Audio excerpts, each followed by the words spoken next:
Never stop reading Bible. We're going to dive into the story of a kingdom that reached, well, absolute perfection.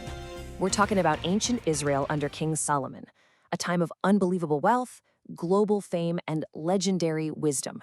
It's a story all about getting everything you could ever pray for and the hidden danger that comes right along with it. So this is the big question for today.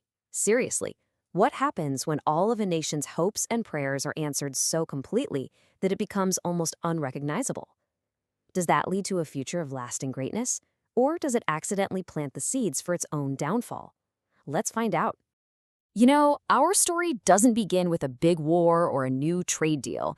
It starts with a huge national act of faith. Before any empire was built, before a single piece of gold came in, the kingdom first had to lock in its spiritual center of gravity. And the heart of it all was this grand dedication of a new national temple. It was a massive event designed to bring everyone together. First, they placed their most sacred object, the Ark of the Covenant, in its final home. Then King Solomon delivered this incredibly powerful public prayer, followed by a blessing over the entire country, and the whole thing wrapped up with a huge national celebration. But here's the thing. This wasn't just some simple prayer for good times and prosperity. No, the king had this amazing foresight. He asked for divine guidance through every single hardship you could possibly imagine the nation facing.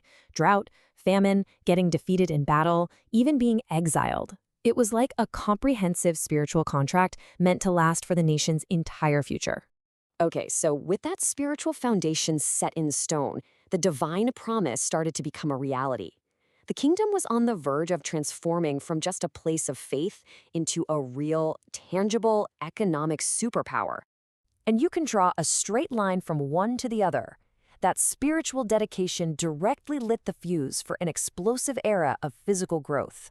The promise made in the heavens was now being built brick by brick on earth.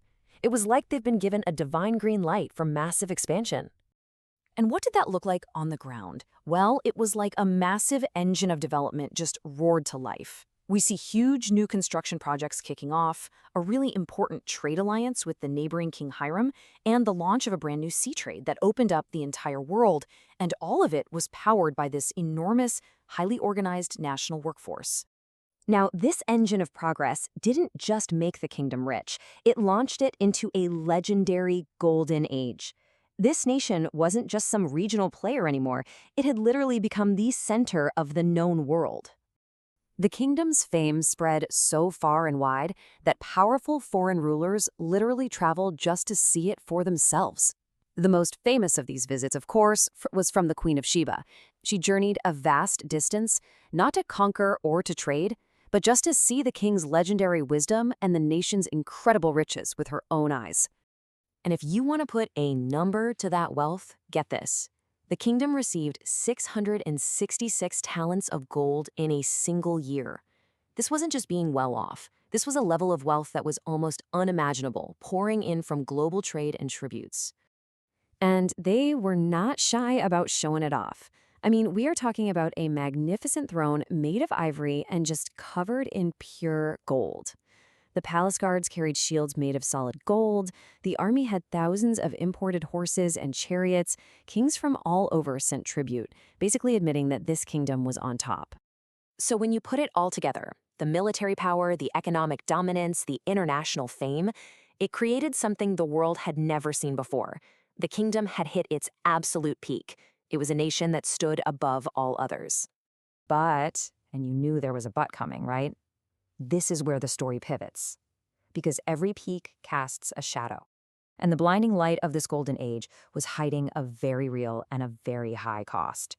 The greatness itself began to change the kingdom from the inside out. Think about it. Fame, wisdom, wealth beyond your wildest dreams. The kingdom had climbed to the absolute summit. They had everything they'd prayed for and then some. But that one question just hangs over this perfect picture of success. What was the real price of getting to the top? The fateful turn? It wasn't one big event. It was a quiet, internal shift. The focus of the nation slowly moved away from the divine source of all their success, and it became fixated on the fruits of that success. The gold, the power, the fame. And that is the story's most powerful warning. That shift in focus is incredibly dangerous.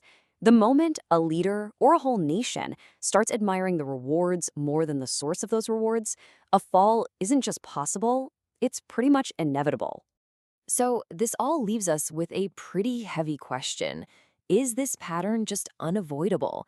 Does the very act of pursuing greatness mean that you are also planting the seeds of your own destruction?